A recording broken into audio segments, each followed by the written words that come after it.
Bonjour à tous, ravi de vous retrouver. NRTV fait sa culture vous propose une émission spécialement dédiée à la musique. Avec nous sur le plateau, deux invités. Vous verrez, on passera du jazz au djembé, en passant par le classique, il y aura un peu pour tous les goûts. Et puis, vous voyez là, un djembé. Et quand on parle djembé, on pense évidemment à Doug. Parce que, bonjour, bienvenue, vous en avez fait c'est votre instrument maître, vous en avez fait carrément votre carrière, on en parlera tout à l'heure. Merci encore d'être avec nous. Merci pour l'accueil. Face à vous, Michael Roelly, co-organisateur du Jazz au Peuple, bienvenue à vous également. Merci beaucoup. Donc, pour sa troisième édition, Jazz au Peuple reprend ses quartiers au Temple et au Vieux Pressoir de Prangin avec, vous le savez, 6 concerts gratuits issus de la scène helvétique les 15 et 16 septembre à retenir. Donc, Michael, qu'est-ce que vous nous avez prévu pour cette édition ? Plein de bonnes choses, comme d'habitude. Déjà, c'est 6 groupes qui sont très différents les uns des autres. Donc, tout le monde a l'occasion de venir découvrir que des choses inhabituelles qu'on n'a pas l'habitude de rencontrer dans le panorama habituel, qu'on n'entend pas à la radio, qu'on a de la peine à trouver en concert aussi. Et c'est surtout des choses qu'on n'a pas l'occasion de voir souvent gratuitement, et ça encourage en fait la curiosité. Alors jazz, c'est très ambigu comme terme, en fait, on peut regrouper énormément de choses là-dedans. Et nous, on essaye de déformer un maximum possible cette notion, d'essayer d'y inclure un maximum de choses, d'essayer de voir en fait ce que ça peut donner, en partant du principe que c'est avant tout de la musique qui se vit en live et qui est vraiment une expérience en fait de spectateurs, et aussi entre les musiciens et les spectateurs, entre les musiciens entre eux, entre les spectateurs entre eux. En fait, c'est quelque chose de très populaire et on aimerait réintroduire ça, et pour ça, il faut que ce soit accessible. Et en fait, la question de l'accessibilité, elle n'est pas du tout liée à la complexité de la musique ou quoi que ce soit, mais juste au fait qu'il faut l'offrir aux gens et leur donner l'occasion de découvrir ça. Mais ça marche plutôt bien, vous dites réintroduire, mais pourtant c'est la 3e édition, vous êtes toujours là, donc le jazz se porte bien. Le travail est toujours à remettre sur l'établi. C'est vraiment quelque chose d'important de renouveler sans cesse vraiment ce que le jazz peut vouloir dire, et de renouveler cette expérience aussi avec les gens. Voilà, ça se passe très très bien pour nous jusqu'à présent, mais on ne va pas s'arrêter. C'est intéressant ce que vous dites, parce que vous dites ce que le jazz peut vouloir dire. On le sait, le jazz il est très connoté historiquement aujourd'hui. Qu'est-ce qu'il veut dire, ce jazz ?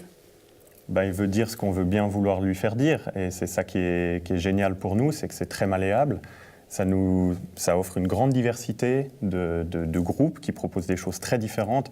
J'ai en tête par exemple la soirée de samedi, qui va d'abord présenter un groupe Marie Krutli Trio, qui est un groupe qui va vraiment très loin dans l'expérimentation, dans la complexité du jazz, en essayant de fragmenter tout ce qui est organisé. En fait, les morceaux ont énormément de parties différentes, c'est très virtuose. Ensuite, on passe à Elina Duni, qui est une immense artiste. C'est un immense honneur de l'accueillir au Temple de Prangin, qui, elle, va passer de chants traditionnels d'un pays à l'autre. Elle est en solo, c'est une chanteuse qui va passer du tambourin à la guitare, puis au piano, d'un micro à l'autre. Elle va se déplacer dans le temple en racontant des histoires. C'est 1h30 d'un spectacle qui est à mi-chemin entre le conte et la musique folklorique traditionnelle. Et on finit en posant une bombe au Vieux Pressoir avec Schneller-Tollermeier, qui, en plus d'être un groupe avec un nom extrêmement difficile à prononcer, et aussi une espèce de groupe noise rock vraiment très agressif, avec des rythmes très lancinants, et aussi un son très électrique, justement. Il y a guitare électrique, basse électrique, batterie. Donc 3 environnements très très très différents. La même soirée, c'est typique ce qu'on essaye de faire. Du jazz. Voilà, exactement. Si on revient sur votre parcours personnel, si on peut dire ça comme ça, le jazz, il vous suit, hein ? QI Jazz, Montreux Jazz, ça vous passionne. Comment est-ce que vous êtes tombé là-dedans ? Je ne sais pas trop comment on tombe là-dedans. Avant ça, il y avait aussi Paléo. Donc finalement, c'est plutôt la musique, et plutôt que le jazz en particulier, c'est plutôt la musique en général. Mais là, vous en faites quand même votre spécificité, si je puis dire. Ah oui, le jazz, en fait, justement, ce qui m'attire là-dedans, c'est vraiment déjà, le côté improvisatoire. 2, le fait que ce soit encore un genre de musique où il y a une nette plus-value en live. C'est en live que ça se passe. Ce n'est pas des artistes qui viennent essayer de restituer une copie, comme on peut avoir en pop, par exemple, des fois où les gens doivent s'approcher le plus possible de la version studio pour satisfaire le public. et aussi que justement il offre une palette extrêmement vaste qui va du noise rock au chant traditionnel d'un pays à l'autre.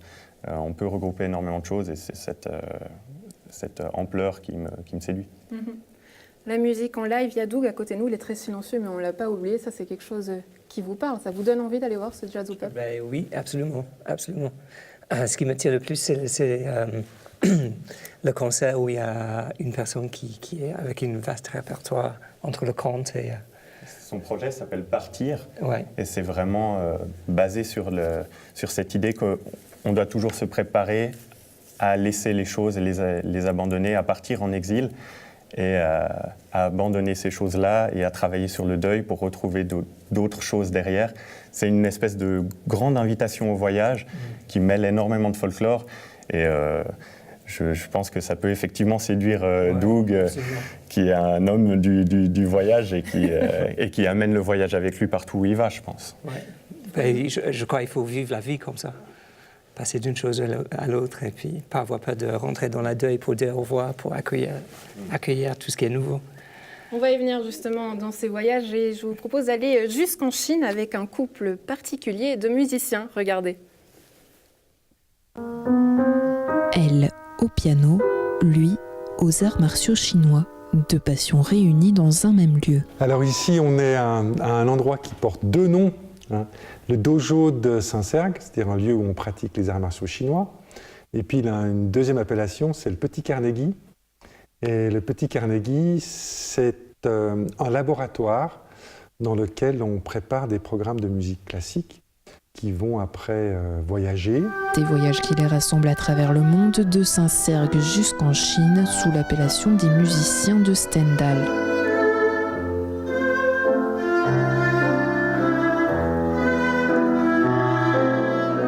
Laurent et Miao Miao sont également professeurs au Conservatoire de Genève. Pour eux, la musique devrait être un art à la portée de tous. C'est une très bonne façon de purifier son âme et à travers ça, apporter vraiment de la beauté dans le monde. Et dans le monde d'aujourd'hui, je pense on a besoin d'apporter un peu de beauté pour que la paix puisse mieux régner. Pratiquer les arts martiaux chinois, c'est une méthode pour devenir ce qu'ils appellent Zhangren, c'est-à-dire un homme véritable, entier, corps, esprit, âme. Ces trois aspects sont abordés. Et la musique occidentale, la musique classique, comme toutes les musiques classiques, que ce soit occidentale, mais aussi proche-orientale, asiatique, elle vise la même chose, c'est-à-dire vraiment magnifier l'humain. Deux arts, deux cultures, deux mondes qui se retrouvent dans un récit romantique. On pourrait dire que le lien de mes parents, parce que mes parents ont eu une activité avec la Chine pendant, enfin, je les ai toujours vus en lien avec la Chine, essentiellement pour des échanges médicaux. Mon père était directeur de l'hôpital cantonal de Genève et donc il faisait des voyages d'études en Chine. Et voilà, donc j'ai toujours été en lien avec la Chine à travers ça, mais ma Chine à moi, elle est très différente. La Chine avant le 19e siècle qui m'intéresse. Tout d'un coup, j'ai découvert cette jeune Chinoise qui était venue chez mes parents, accueillie par mes parents au détour d'une relation qu'ils avaient avec un médecin chinois. Mes parents l'ont accueillie pour qu'elle puisse étudier à Genève.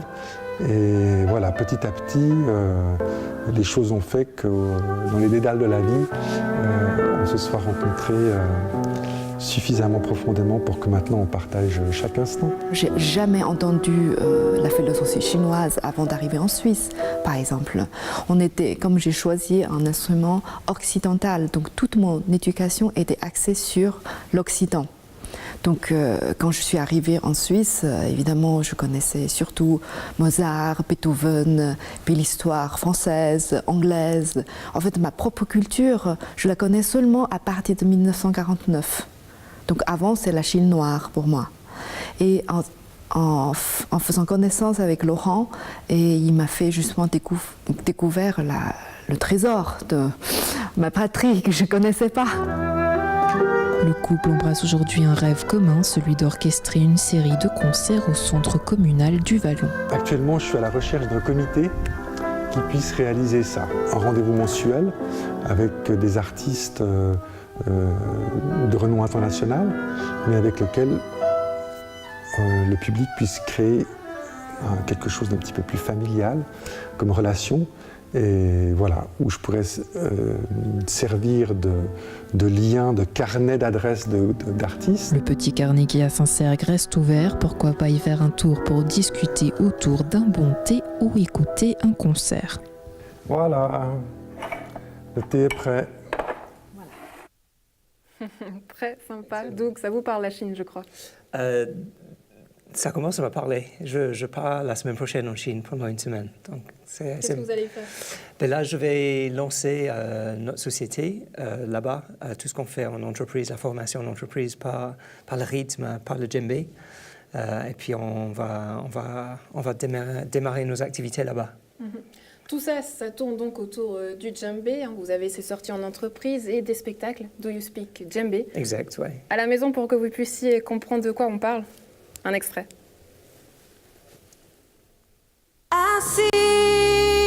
Imaginez un spectacle pour toute la famille qui vient du cœur et va droit à l'âme.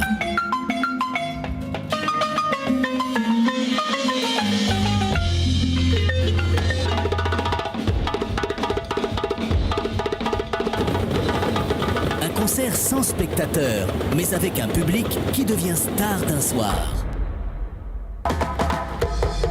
Explorant l'histoire de la musique, de l'Afrique aux Caraïbes jusqu'aux Amériques.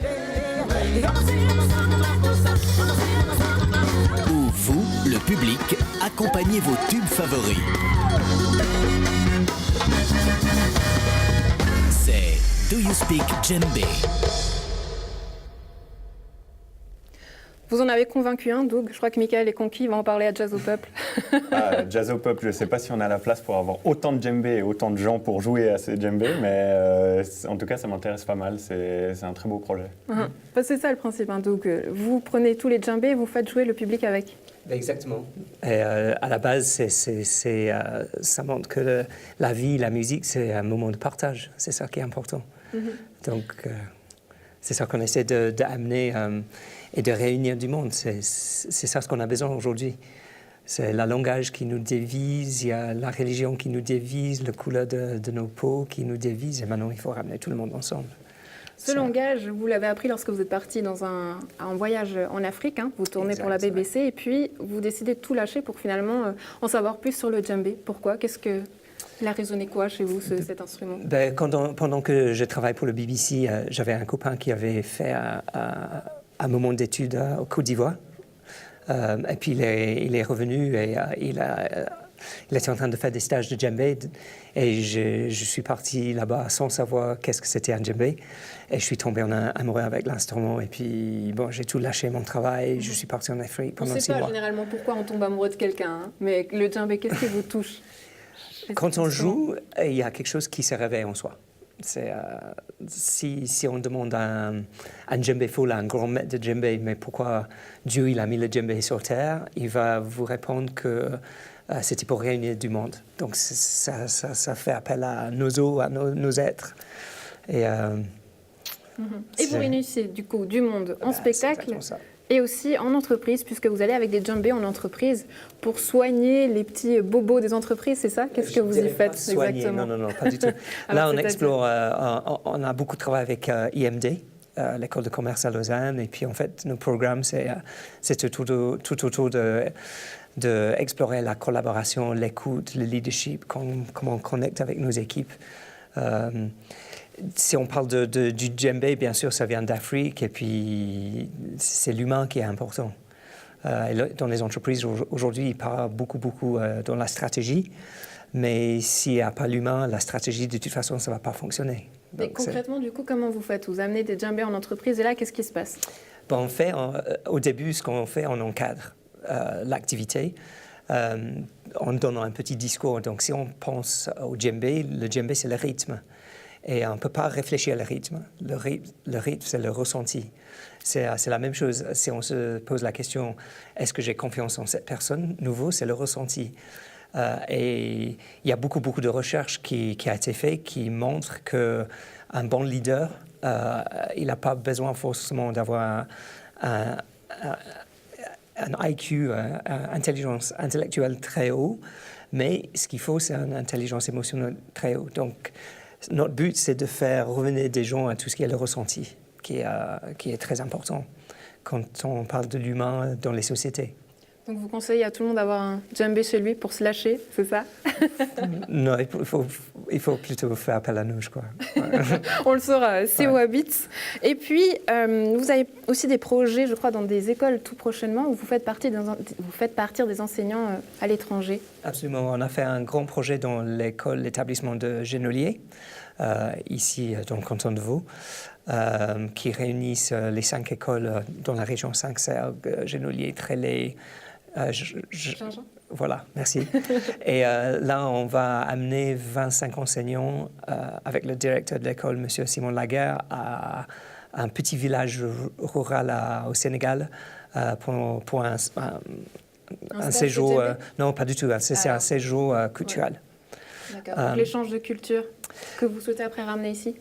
Ben, peut-être, mais c'est vraiment dans l'idée que quand on pense à l'éducation ici, on apprend le français, les maths, l'anglais, l'allemand, mais plus qu'on apprend la vie au village, plus qu'on peut vraiment utiliser l'école pour un endroit de rencontre.